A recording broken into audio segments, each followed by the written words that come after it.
Toyota Camry and Highlander key fobs from 2006 to 2012 use a CR2032 battery. First, gather a small flathead screwdriver or a plastic pry tool. Locate the seam on the key fob, usually along the key ring.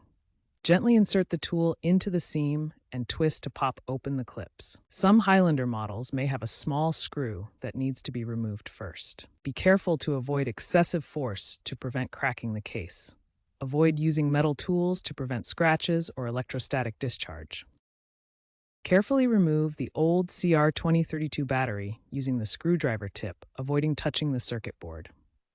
Insert the new CR2032 battery, ensuring the positive side is facing up.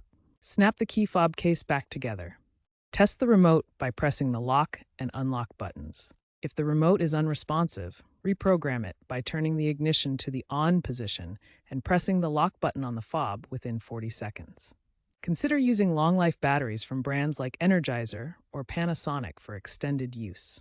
Ensure the battery is seated correctly to maintain proper function. If issues persist, the remote may require professional assistance.